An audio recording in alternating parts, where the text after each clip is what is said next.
नमस्कार मित्रांनो, महाभारती अकॅडमी चॅनलवर सर्वांचे स्वागत आहे. आजच्या व्हिडिओमध्ये आपण मुंबई उच्च न्यायालय भरती 2026साठी अत्यंत महत्त्वपूर्ण प्रश्न पाहणार आहोत. हे सर्व प्रश्न हमखास परीक्षेमध्ये विचारले जातात आणि या सर्व प्रश्नाचे स्पष्टीकरण सहित आपण उत्तरे पाहणार आहोत, जेणेकरून सर्व कन्सेप्ट क्लिअर होतील. हे प्रश्न सर्व पदांसाठी उपयुक्त आहेत, तसेच सर्व सरळ सेवा भरतीसाठी उपयुक्त आहेत. चॅनलवर नवीन असाल तर चॅनलला सबस्क्राईब करा व बेल आयकॉनवर क्लिक करा, जेणेकरून सर्व इम्पॉर्टंट व्हिडिओ पाहावयास मिळतील. व्हिडिओ शेवटपर्यंत नक्की पहा. सर्व प्रश्न खूप इम्पॉर्टंट आहेत. चला तर मग व्हिडिओला सुरुवात करूया. प्रश्न पहिला, बॉम्बे उच्च न्यायालयाचे सध्याचे मुख्य न्यायाधीश कोण आहेत? प्रश्नांची उत्तर येत असतील तर कमेंट करा. या प्रश्नाचे योग्य उत्तर आहे पर्याय क्रमांक सी, न्यायमूर्ती श्री चंद्रशेखर. बॉम्बे उच्च न्यायालयाचे सध्याचे मुख्य न्यायाधीश न्यायमूर्ती श्री चंद्रशेखर हे आहेत. यांनी 5 सप्टेंबर 2025 रोजी बॉम्बे उच्च न्यायालयाचे 49वे मुख्य न्यायाधीश म्हणून पदभार स्वीकारला आहे. म्हणून याचे योग्य उत्तर आहे पर्याय क्रमांक सी.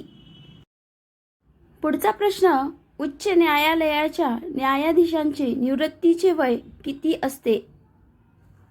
या प्रश्नाचे योग्य उत्तर आहे पर्याय क्रमांक बी, 62 वर्षे. तर उच्च न्यायालयाच्या न्यायाधीशांचे निवृत्तीचे वय हे 62 वर्ष आहे. तर सर्वोच्च न्यायालय म्हणजेच सुप्रीम कोर्ट ऑफ इंडिया यांच्या न्यायाधीशांचे निवृत्ती वय 65 वर्ष असते. सुरुवातीला हे वय 60 वर्ष होते, परंतु 1963च्या 15व्या घटना दुरुस्तीनुसार ते 62 वर्ष करण्यात आले. हे उच्च न्यायालयाच्या न्यायाधीशांचे निवृत्ती वय आहे.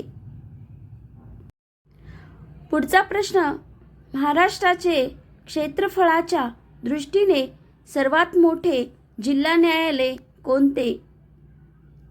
या प्रश्नाचे योग्य उत्तर आहे पर्याय क्रमांक सी, अहिल्यानगर. अहिल्यानगर जिल्हा न्यायालय हे भौगोलिक विस्ताराच्या बाबतीत महाराष्ट्रातील सर्वात मोठे जिल्हा न्यायालय आहे. क्षेत्रफळाच्या दृष्टीने सुद्धा हा जिल्हा महाराष्ट्रातील सर्वात मोठा जिल्हा आहे. याचे क्षेत्रफळ सुमारे 17,048 चौरस किलोमीटर इतके आहे.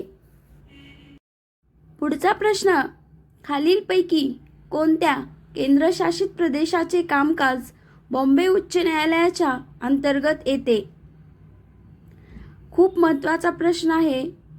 या प्रश्नाचे योग्य उत्तर आहे पर्याय क्रमांक सी, दादरा नगर हवेली आणि दमण दीव. बॉम्बे उच्च न्यायालयाचे अधिकार क्षेत्र हे महाराष्ट्र, गोवा, दादरा अँड नगर हवेली आणि दमण दीव या केंद्रशासित प्रदेशांवर येते. पुढचा प्रश्न, भारतातील पहिले उच्च न्यायालय कोठे स्थापन झाले?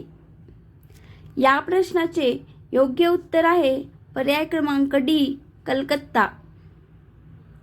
भारतातील पहिले उच्च न्यायालय 1862 साली स्थापन झाले. हे कलकत्ता येथे सुरू झाले. त्यानंतरच बॉम्बे हायकोर्ट आणि मद्रास हायकोर्ट स्थापन झाले. नंतरचा प्रश्न, सत्यशोधक समाजाची स्थापना कोणी केली? या प्रश्नाचे योग्य उत्तर आहे पर्याय क्रमांक बी, महात्मा ज्योतिराव फुले. महात्मा ज्योतिराव फुले यांनी 1873 साली सत्यशोधक समाजाची स्थापना केली. ही स्थापना 24 सप्टेंबर 1873 रोजी पुणे येथे महात्मा ज्योतिराव फुले यांनी केली. याचे ध्येयवाक्य आहे, सर्व साक्षी जगतपती त्याला नकोच मध्यस्थी. म्हणजे ईश्वराची भक्ती करण्यासाठी कोणत्याही मध्यस्थाची किंवा पुरोहिताची गरज नाही. नेक्स्ट क्वेश्चन, भारताचे सर्वोच्च न्यायालय या तारखेला अस्तित्वात आले? इम्पॉर्टंट क्वेश्चन आहे. तर भारताचे सर्वोच्च न्यायालय हे 28 जानेवारी 1950 रोजी अस्तित्वात आले, म्हणजेच पर्याय क्रमांक सी. भारताच्या प्रजासत्ताक दिनानंतर म्हणजेच 26 जानेवारी 1950 च्या 2 दिवसांनी याचे उद्घाटन झाले. सर्वोच्च न्यायालयाचे कामकाज दिल्ली येथील टिळक मार्ग येथे असलेल्या इमारतीतून चालते. याचे पूर्वीचे नाव म्हणजे स्वातंत्र्यापूर्वी याला फेडरल कोर्ट ऑफ इंडिया म्हटले जायचे, ज्याची जागा 28 जानेवारी 1950 रोजी सर्वोच्च न्यायालयाने घेतली.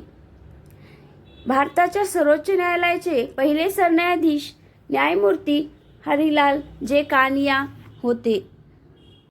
पुढील प्रश्न, क्षेत्रफळाच्या दृष्टीने महाराष्ट्रातील सर्वात मोठा जिल्हा कोणता? या प्रश्नाचे योग्य उत्तर आहे पर्याय क्रमांक ए, अहिल्यानगर. अहिल्यानगर या जिल्ह्याचे एकूण क्षेत्रफळ 17,048 चौरस किलोमीटर इतके आहे. हे महाराष्ट्र राज्याच्या एकूण क्षेत्रफळाच्या सुमारे 5.6% आहे. क्षेत्रफळाच्या बाबतीत अहिल्यानगर प्रथम क्रमांकावर आहे, तर सर्वात लहान जिल्हा म्हणून मुंबई शहर हा आहे. याचे क्षेत्रफळ 157 चौरस किलोमीटर आहे. नंतरचा प्रश्न, ईमेलचा शोध कोणी लावला? संगणकावरील इम्पॉर्टंट प्रश्न आहे. तर या प्रश्नाचे योग्य उत्तर आहे पर्याय क्रमांक बी, रे टॉमलिन्सन. रे टॉमलिन्सन यांनी 1971 मध्ये पहिल्यांदा 2 संगणकामधील संदेशांची देवाणघेवाण करण्यासाठी ईमेल प्रणाली विकसित केली. ईमेल पत्त्यामध्ये वापरल्या जाणाऱ्या @ या चिन्हाची निवड सुद्धा त्यांनीच केली होती, जेणेकरून वापरकर्त्याचे नाव आणि संगणकाचे नाव म्हणजेच डोमेन वेगळे करता येईल. म्हणून ईमेलचा शोध रे टॉमलिन्सन यांनी लावलेला आहे.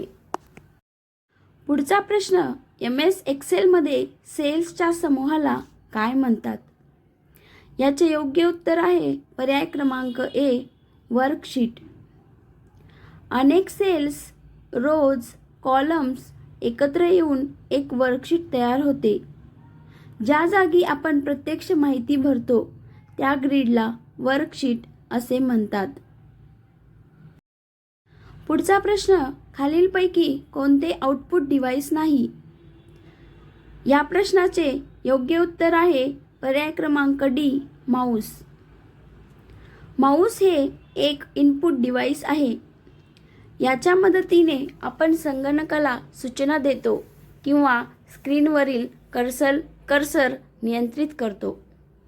संगणक प्रणालीमध्ये माहिती आत पाठवण्यासाठी इनपुट डिव्हाइसेस कोणते आहेत? कीबोर्ड, माऊस, स्कॅनर वापरले जातात. तर प्रक्रिया केलेली माहिती वापरकर्त्याला दाखवण्यासाठी आउटपुट डिव्हाइसेस वापरले जातात. मॉनिटर, प्रिंटर, स्पीकर हे आउटपुट डिव्हाइसेस आहेत. पुढील प्रश्न, लोकमान्य टिळकांवर राजद्रोहाचा खटला कोणत्या न्यायालयात चालवण्यात आला होता? महत्त्वाचा प्रश्न आहे. तर या प्रश्नाचे योग्य उत्तर आहे पर्याय क्रमांक बी, बॉम्बे उच्च न्यायालय. लोकमान्य बाळ गंगाधर टिळक यांच्यावर 1908 मध्ये त्यांच्या केसरी वृत्तपत्रातील लेखांमुळे राजद्रोहाचा आरोप ठेवण्यात आला होता. हा प्रसिद्ध खटला बॉम्बे उच्च न्यायालयाच्या मध्यवर्ती कक्षात चालवण्यात आला होता. यासाठी त्यांना 6 वर्षाच्या काळ्या पाण्याची शिक्षा सुनावण्यात आली आणि त्यांची रवानगी ब्रह्मदेशातील म्यानमार मंडालेच्या तुरुंगात करण्यात आली. पुढचा प्रश्न, बॉम्बे उच्च न्यायालयाचे खंडपीठ खालीलपैकी कोठे नाही? तर या प्रश्नाचे योग्य उत्तर आहे पर्याय क्रमांक डी, पुणे. बॉम्बे उच्च न्यायालयाचे खंडपीठ हे नागपूर, औरंगाबाद, पणजी या ठिकाणी आहेत. पुढील प्रश्न, जर 20 माणसे एक काम 30 दिवसात पूर्ण करतात तर तेच काम 24 दिवसात पूर्ण करण्यासाठी किती माणसे लागतील? हा प्रश्न हमखास विचारण्यात येत असतो. या प्रश्नाचे योग्य उत्तर आहे पर्याय क्रमांक बी 25. हे आपण सॉल्व करून घेऊया.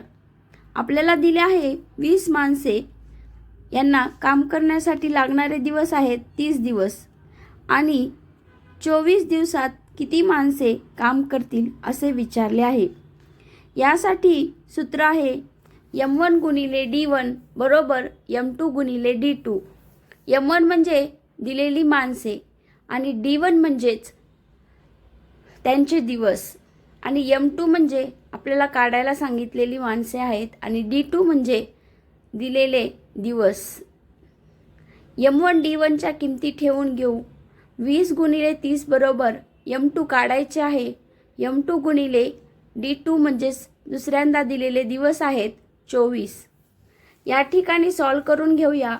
M2 म्हणजेच 60 भागिले 24, तर याचा भागाकार येईल 25.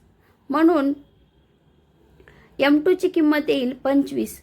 त्यामुळे तेच काम 24 दिवसात पूर्ण करण्यासाठी 25 माणसांची गरज लागेल. पुढील प्रश्न, मराठी वर्णमालेतील ऱ्हस्व स्वर असलेला पुढीलपैकी योग्य गट कोणता? तर या प्रश्नाचे योग्य उत्तर आहे पर्याय क्रमांक डी अ इ उ. तर आपण ऱ्हस्व स्वर म्हणजे काय पाहूया. ज्या स्वरांचा उच्चार करण्यासाठी कमी वेळ लागतो त्यांना ऱ्हस्व स्वर म्हणतात. मराठीमध्ये प्रामुख्याने 5 ऱ्हस्व स्वर आहेत. अ, ई, उ, रू आणि लू. आणि इतर पर्यायांचा जर विचार केला तर आ, ई, उ हे दीर्घ स्वर आहेत. तसेच ए, ओ आणि औ हे संयुक्त स्वर आहेत. म्हणून या प्रश्नाचे करेक्ट आन्सर असेल पर्याय क्रमांक डी. व्हिडिओ आवडला असेल तर लाईक, शेअर आणि सबस्क्राईब करा आणि इतर आपल्या मित्रांपर्यंत सुद्धा नक्की शेअर करा. तुमच्या परीक्षेसाठी ऑल द बेस्ट.